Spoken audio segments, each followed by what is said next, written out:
No kyllähän se tuli vaan siitä, että harrastuksesta tuli ammatti ja sitten pääsin kokeilemaan rahkeita sitten ulkomaille ja NHL asti, että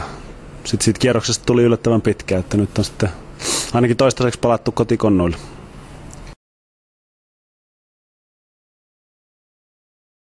No totta kai se eroaa tietysti ensinnäkin jo sen takia, että varmasti maalivahti tarvii vähän erilaisia ominaisuuksia kuin kenttäpelaajat ja sitten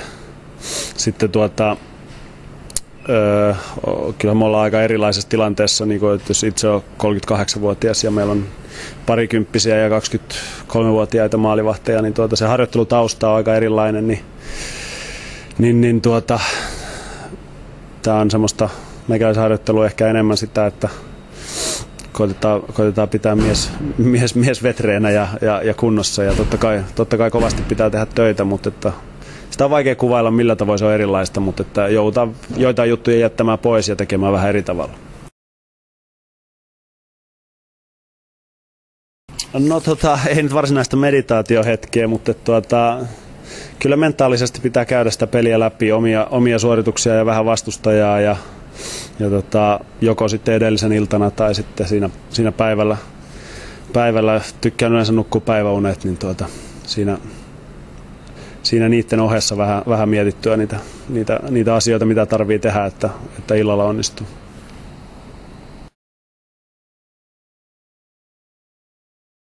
No kyllä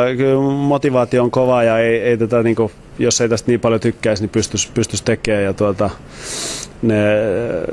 ainahan voi kaikenlaisia 1-, 2-, 3-, 4- maalivahin ruutuja merkkailla, mutta kyllä sun pitää kuitenkin koko ajan pystyä todistamaan se, että pystyt pelaamaan ja antamaan joukkueelle mahdollisuuden voittaa, että sitä kautta tietysti saa lisää peliaikaa ja näin poispäin, mutta se on ihan sama mikä se, onko se ruutu noin niin teoreettinen ruutu, onko se 1- vai 2- vai mikä se on. No ei se kyllä ole tuonut, että kyllä se on enemmän sellainen, että se on siellä taustalla ja siellä taustalla se on ainakin toistaiseksi pysynyt, että ei ole tarvinnut sitä miettiä ja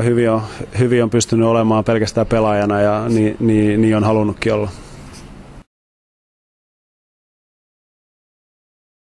No siis hieno vastaanotto on ollut, se täytyy sanoa, tosi upea vastaanotto, niin ympäri oli sitten tuttuja tai tuntemattomia, mutta kyllä omat tavoitteet on tietysti ollut korkealla ja niin kun tämmöinen mahdollisuus tuli, että Saipa etti maalivahtia ja sitten oma sopimus loppui ja niin ei halunnut olla käyttämättä sitä mahdollisuutta, kun oli vielä tässä vaiheessa uraa mahdollisuus tulla, että toistaiseksi kaikki hyvin, että koitetaan jatkaa samalla mallilla. No kyllähän meidän viisikkopuolustuspeli ja semmoinen liikkuva luisteleva ryhmä, että kyllä me pyritään haastaa sillä meidän luistelulla ja liikkuvuudella niin joka joukkue tässä liigassa.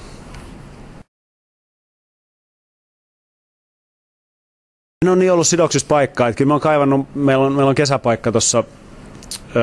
puolen tunnin päässä Lappeenrannasta, että siellähän me ollaan nämä kesät vietetty pääsääntöisesti, että se on ollut semmoinen paikka, mitä tulee, ei nyt voi sanoa ikävä, mutta mitä kaipaa. Et enemmän se on sellaista ihmisten, ystävien ja sukulaisten niin kuin kaipuuta ja ikävöintiä ennemminkin kuin minkään paikan, mutta hyvin ollaan viihdytty tämä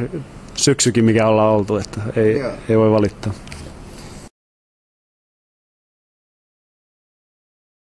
No itse en ole ajatellut lopettamista, että tämä on edelleen niin kivaa, että se tulee, jossain kohdassa se tulee vastaan, se on selvä, mutta niin kuin sanottu, että siinä kohdassa kun sopimusta tehtiin, niin tuntui hyvältä, että tehdään 2 vuoden sopimus niin Saipan kuin itseni kantilta, että ainakin sen verran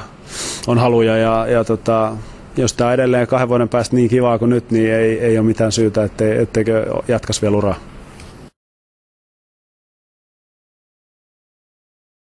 Esikuvia. Mä muistan kyllä pienenä poikana, niin kattelin, kun Hannu Kamppuri oli aikanaan, pelasi jopa Saipassakin yhden vuoden, mutta että se oli ehkä ennen sitä, enemmänkin kun hän pelasi maajoukkueessa. Ja sitten sitten kun oli vähän isompi, niin katteli NHL-pelejä ja Patrick Roy oli siellä, mutta sitten ihan näitä Imatralla tietysti, kun olen Imatralta kasvanut, niin siellä kattelin, kun äijällä Olli-Pekka ja pelaajia, Lippojoki ja Pekkala ja tällaisia pelaajia siellä oli, paljonkin esikuvia, mutta ei varsinaista semmoista yhtä. No mä olisin sanonut kyllä, että miten hyvä ja minkälaisen boomin Miikka Kiprusov aiheutti tuolla, kun se oli Kälkärissä, mutta hänkin on tietysti nyt lopettanut, mutta pysytään siinä vastauksessa. Se oli kyllä hieno katsoa, että suomalaisetkin maalivahdit siellä pystyy nousemaan sille tasolle. Joo.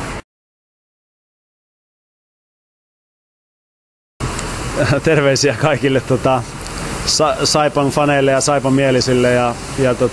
on ollut ilo seurata, miten ihmiset vaeltaa kisapuistoon ja